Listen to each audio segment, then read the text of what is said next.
Governor Newsom has plans for California to reverse the effects of global warming by converting to green energy. But at the same time, state leaders are saying that high housing costs are adding to homelessness. On this Wired Wednesday, we check in with GV Wire's news director Bill McEwen to talk about how environmental groups are impacting these challenges for our state. Bill, good morning. Good morning, Kim. And one of the goals of our Wired Wednesday is to explain to everyone how government decisions impact their lives, and what's going on right now in California is affecting people on many fronts. I think to break this down simply, we all know that we're being people are being asked to buy electric cars. They're being asked to go solar with their homes and get rid of gas water heaters and the like. And the question is, will California be able to supply all the electricity that is needed? And Governor Newsom realizes that California isn't anywhere close to that. And so he's proposed CEQA reform, a big package so that we could get these solar farms built. We could get wind turbines and geothermal going and have the electricity that's needed for our clean energy goals. He he's flummoxed by the opposition to his reform package that's been bounded by the Sierra Club and other environmental groups. And then there's another factor. Oh, go ahead, Kim. I'm sorry. Well, actually, you talked about Sierra Club, so I wanted to focus on that real quick and just saying, is the Sierra Club and its efforts helping or hurting the state's construction efforts?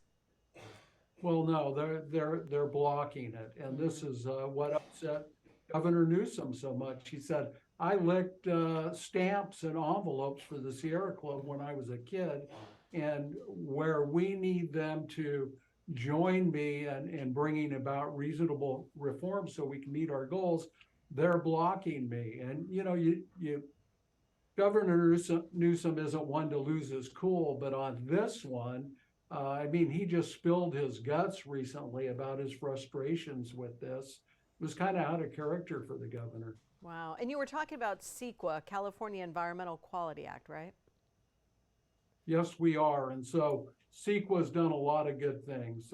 It's protected California's wonderful environment.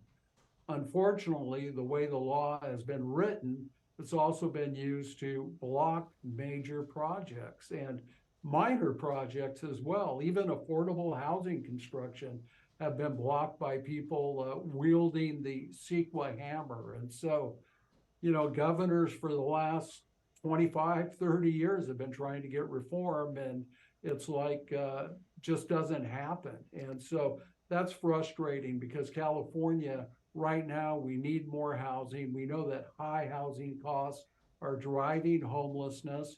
Governor Newsom, when he was campaigning for governor the first time, said, we need to build 500,000 housing units a year. So residential homes, apartments, we just don't have enough roofs to put over the heads of California residents. And Kim, as much as he's tried, because he's tried harder on this than any governor in his first 4 years, instead of building 2.5 million homes or having the permits for them, the number was a total of 452,000. So again, we're seeing a new study shows that as Californians age, they increasingly are being priced out of housing.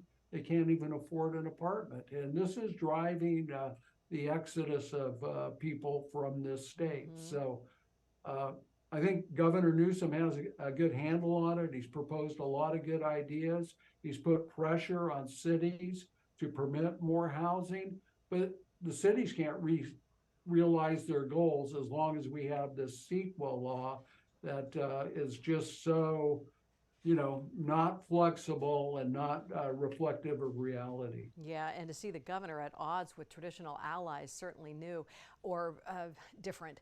Bill McEwen with GV Wire. Of course, we could talk a lot about this, and I think we all have our opinions, but thank you very much for your information today on this Wired Wednesday. Great day. We'll be right back.